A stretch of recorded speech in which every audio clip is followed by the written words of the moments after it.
Sam Clemens, the Scamp of the Comstock.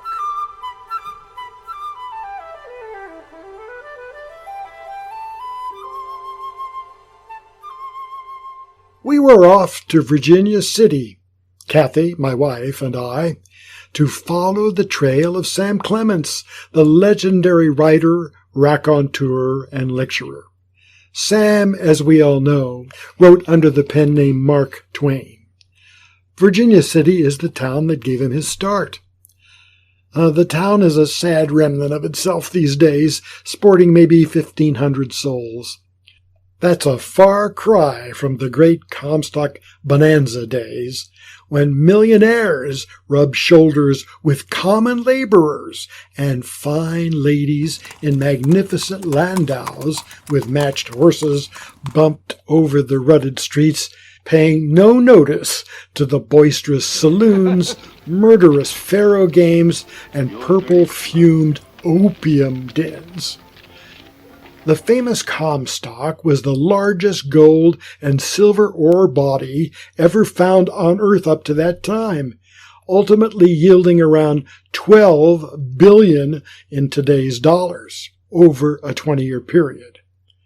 The bonanza was so great that it created a city in the desert built of greed, treachery, and gold fever, with a row of mansions rivaling San Francisco or Boston or Chicago, and a host of tin-roofed shanties clinging to the rocky slopes among the manzanita and sagebrush baked by the Nevada sun.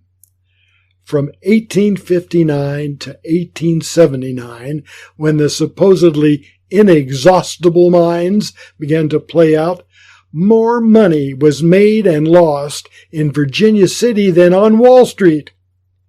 They still mine there today, of course. That's not why people go there. Now to survive, Virginia City is a tourist attraction where cowboys and sourdoughs walk the streets ready for spur-of-the-moment gunfights, completely sanctioned by the city fathers, to reenact Virginia's colorful past. And what a past it was! In 1859, when Virginia burst upon the scene, it became the second largest city in the West after San Francisco and boasted 25,000 inhabitants, 100 saloons, and 5 churches. The seemingly endless flow of high-grade gold and silver ore that streamed out of the mountain upon which Virginia City sits held the entire world spellbound. The famous Comstock lode was the ultimate promise of America and convinced the poor of Europe that America had streets lined with gold. All you had to do was go west with shovel in hand and dig the precious ore right out of the ground. And who could blame them for thinking it? It was true. Lots of people had done it. Sod busters and seed salesmen and everyone in between had an equal chance.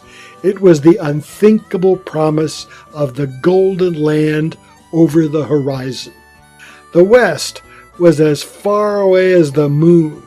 In those days, when the only way to communicate was a letter round the horn, it could take a year to get a letter and an answer from one coast to another.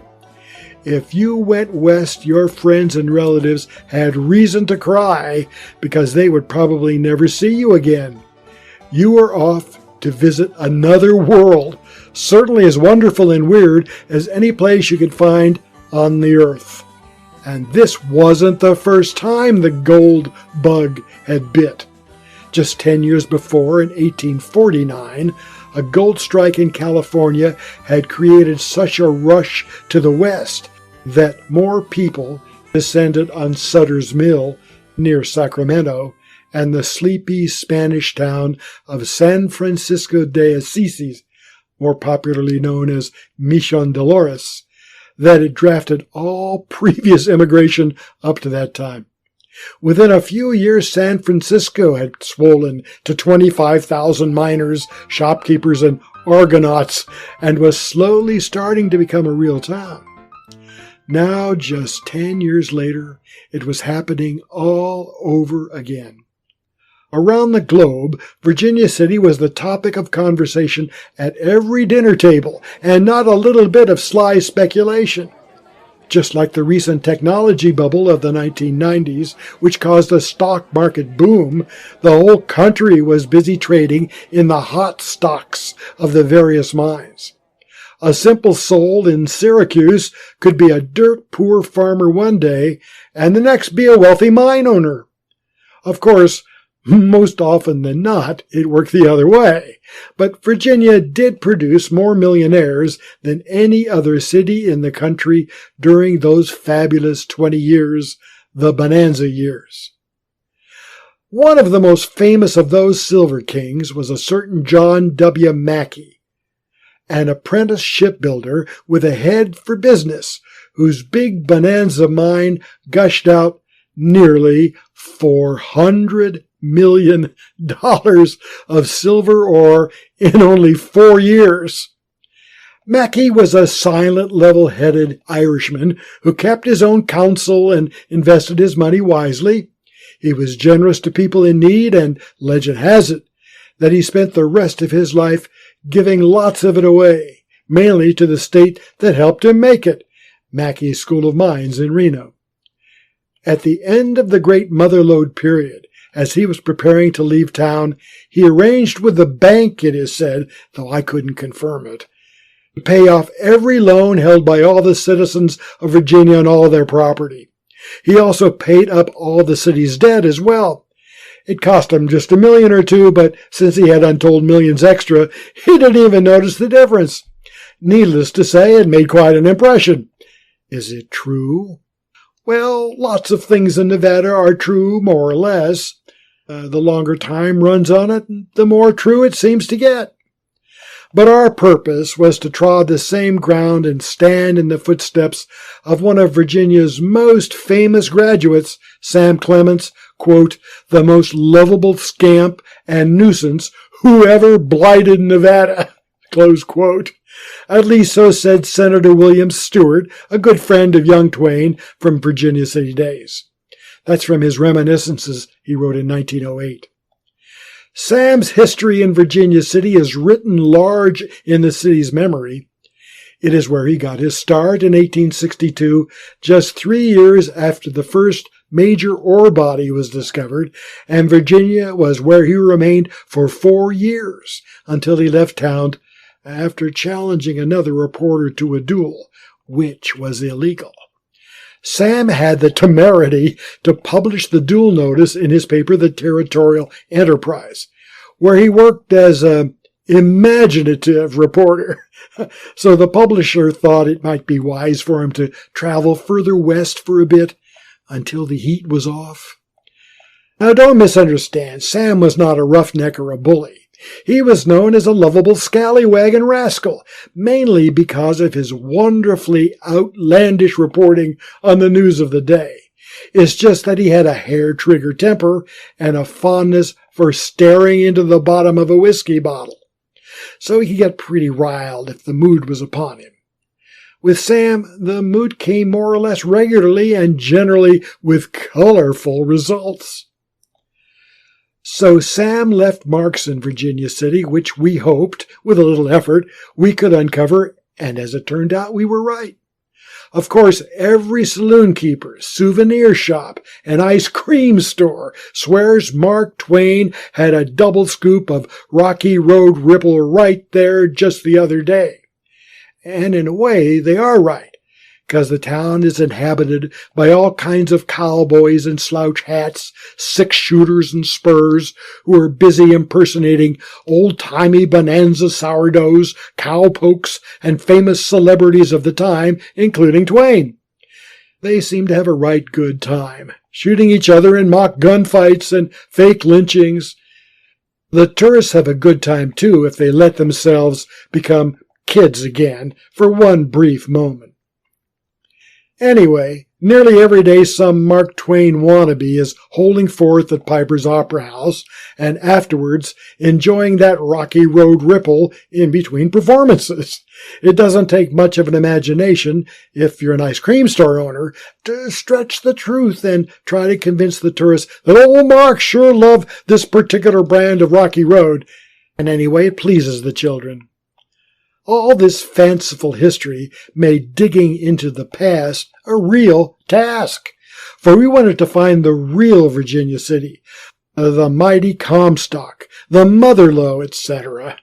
Lucky for us, lots of folks in Virginia City feel about their town just the same we do.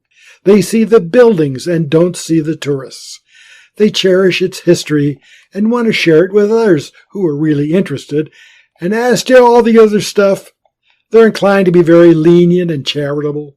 They realize, as do I, that Virginia doesn't really have a reason to be around anymore. It only had one reason to begin with, and once that was ripped out of the ground, Virginia was left with not a reason on earth to exist. Who would want to drive out into the Nevada desert 20 miles from the nearest town on top of a couple of scraggly mountains and live, for goodness sake? Especially when the land for miles in all directions is riddled with tunnels, mine tailings, poisonous chemicals from the cyanide ore reduction process, and collapses every now and again as the old square set timbers give way.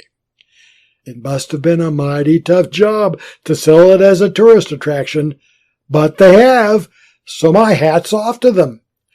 A careful and serious attempt to save the more obvious remnants of the city is being made. The Fourth Ward School of 1876 and the Collar Mine are fixed up and available for a tour. The school prepared young minds for lofty thoughts, and the mine took young bodies and buried them underground. Mining in the 1860s was back-breaking, hot, and dangerous work.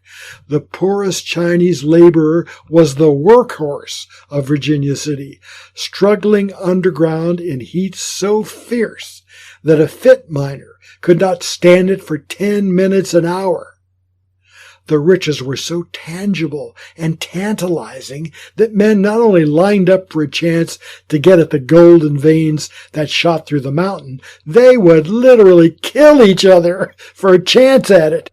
The city's Boot Hill is a grim testimonial to the greed that changed ordinary citizens into murderers.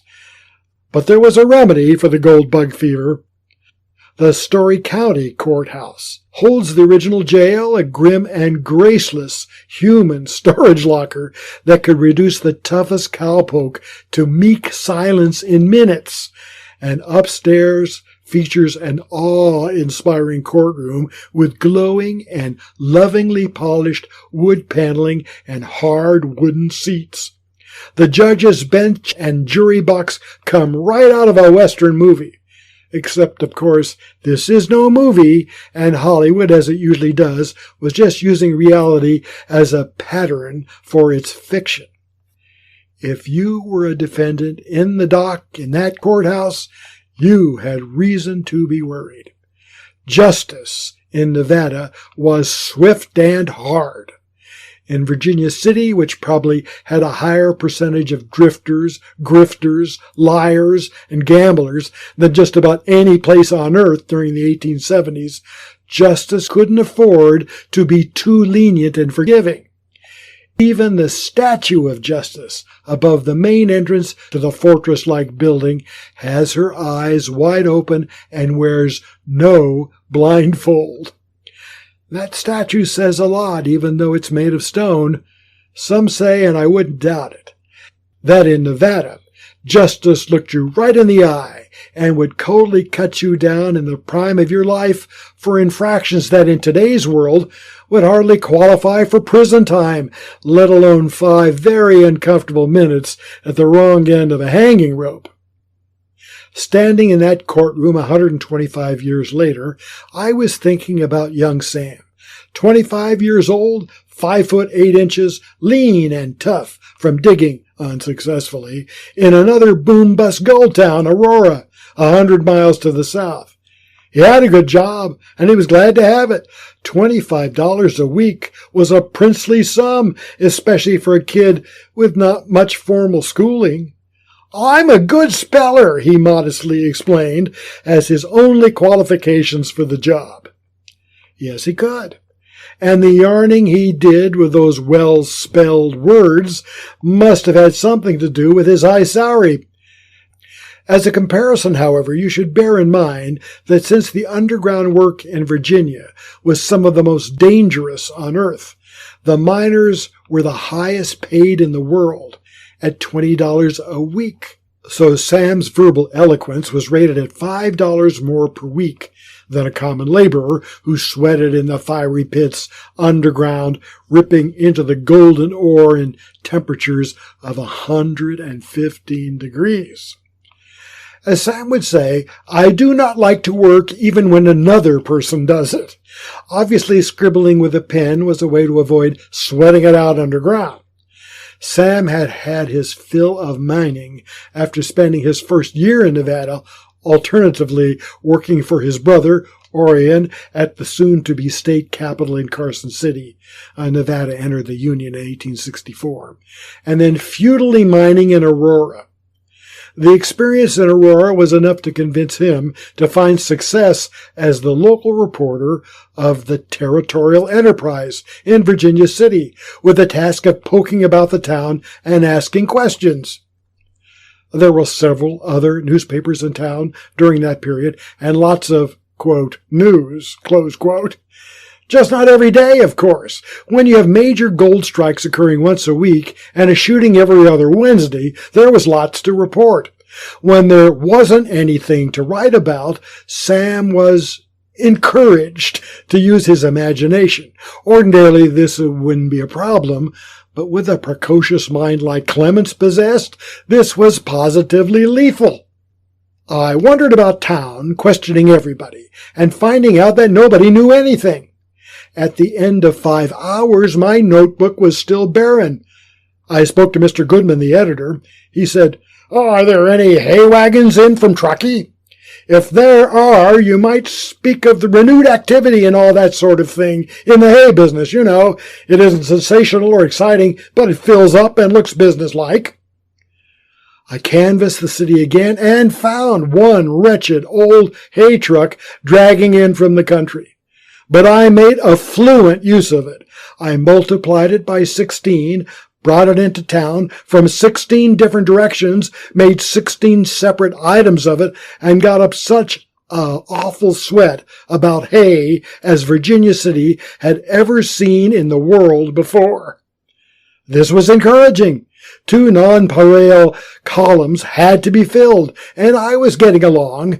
Presently, when things began to look dismal again, a desperado killed a man in a saloon, and joy returned once more. I never was so glad over any mere trifle before in my life. I said to the murderer, "Sir, you are a stranger to me, but you have done me a kindness this day which I can never forget. If whole years of gratitude can be to you any slight compensation, they shall be yours. I was in trouble, and you have relieved me nobly at a time when all seemed dark and drear.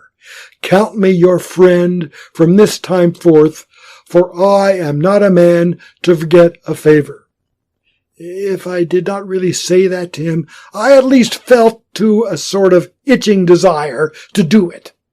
I wrote up the murderer with a hungry attention to details, and when it was finished, I experienced but one regret, namely, that they had not hanged my benefactor on the spot, so that I could work him up too.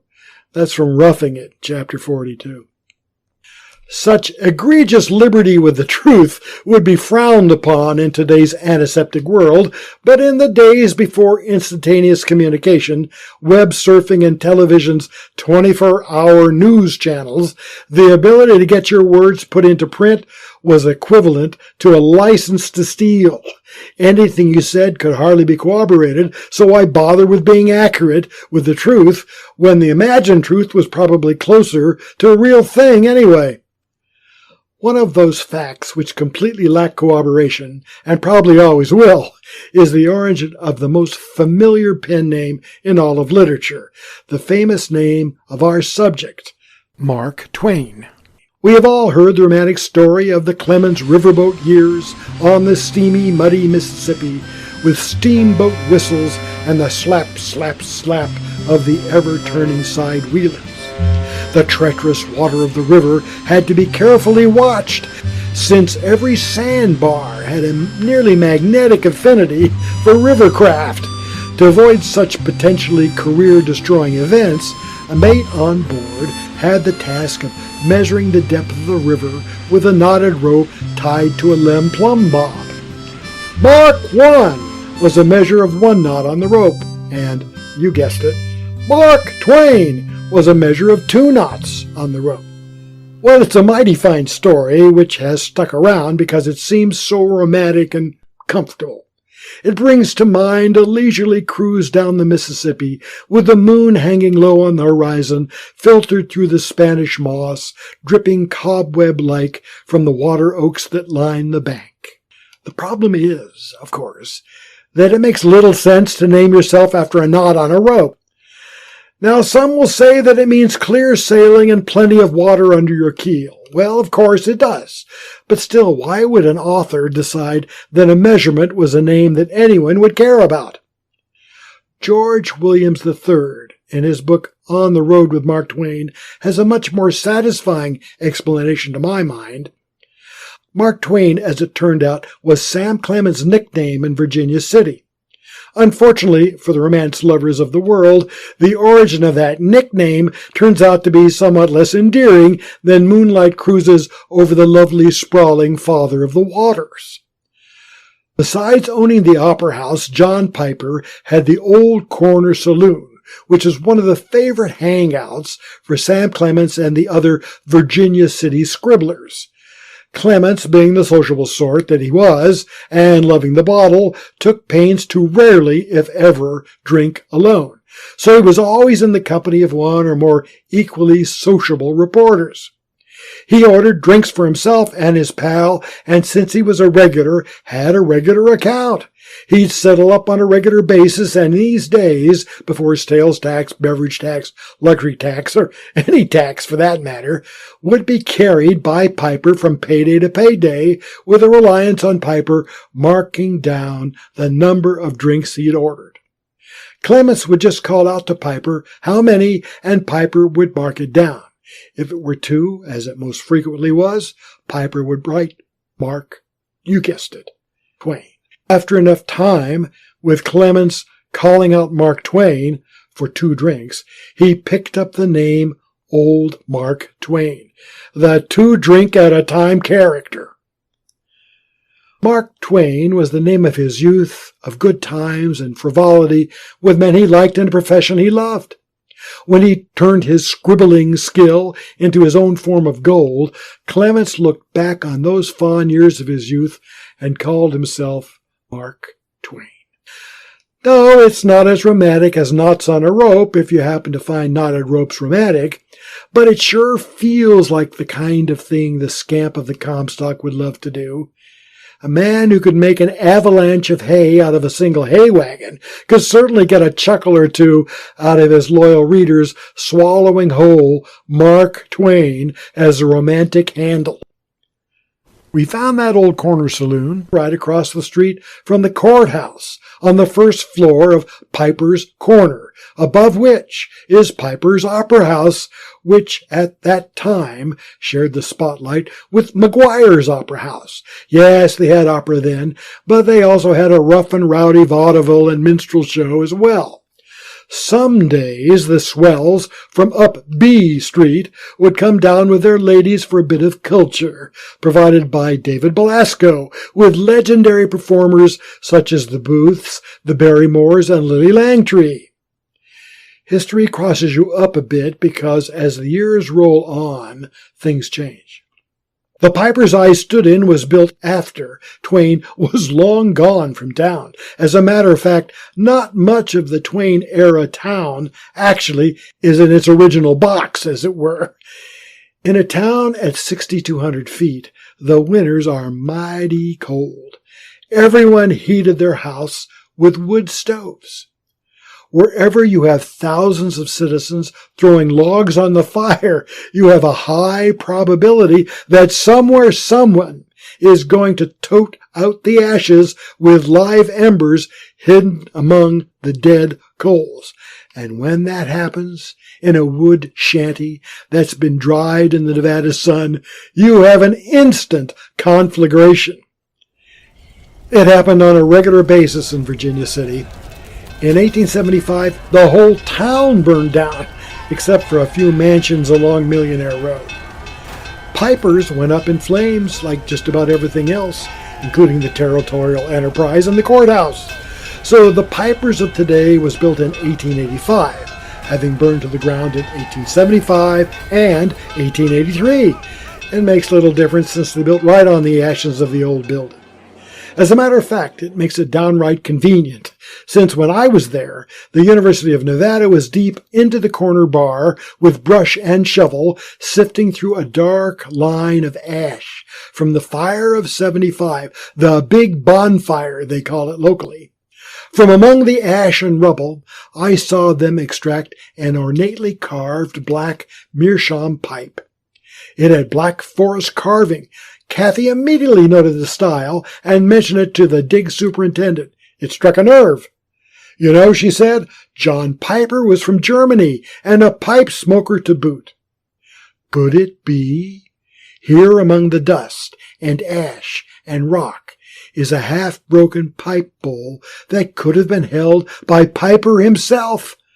I tried to see him behind his bar in this dark little room with the Nevada sun blazing away outside and the dark, smoky interior that smelled perhaps of whiskey and beer and strong Virginia tobacco from Piper's meerschaum and Twain's equally smelly pipe, the one that emitted such foul smells that the Enterprise crew dubbed it the Remains.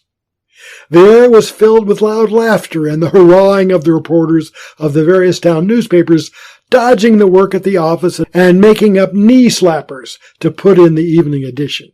John was laughing along with all the rest at one of Sam's outrageous stories and rocking back with glee as Sam launched into one of his colorful curses for which he was so justly famous. Why, the quadrilateral astronomical incandescent son of a bitch! He would croon when sufficiently worked up and lubricated, and the whole bar would roar with astonishment at the liberal fireworks which Clemens could summon up so effortlessly. It was that very eloquence which only 10 years hence would make him the toast of the world, and the most celebrated writer America has ever produced. We lost Mark Twain and Sam Clemens both in 1910. He was 74. He loved the brimstone country around Virginia City, and I do too. It's not a pretty sight now, it probably never was, but it positively vibrates with the nearness of our raucous, anxious, driving American historical past. In my imagination, the now still piano tinkles familiar tunes from the silent saloons, and the liars, gamblers, and thieves have all gone to their well-justified fiery reward. America has grown up a bit from the days when you could sink a spade into the earth and come up with a year's pay in gold nuggets. But somehow it's nice to know that it happened once, and it still happens today to entrepreneurs and garage workshops every day. Virginia City wasn't polite, and she wasn't very sophisticated for all the airs the old girl put on. And now, after her youth is gone, she's definitely showing her age. But to be fair, she wasn't given very much beauty to start with, you know. There's hardly a tree or a scrub to soften her, but somehow she has a beauty in the very starkness of her existence. A town built on a mountain of gold and silver. A more improbable place you never could find. Sam Clemens loved the place. She fitted him right down to the ground. Why don't you come on out and see if she fits you too?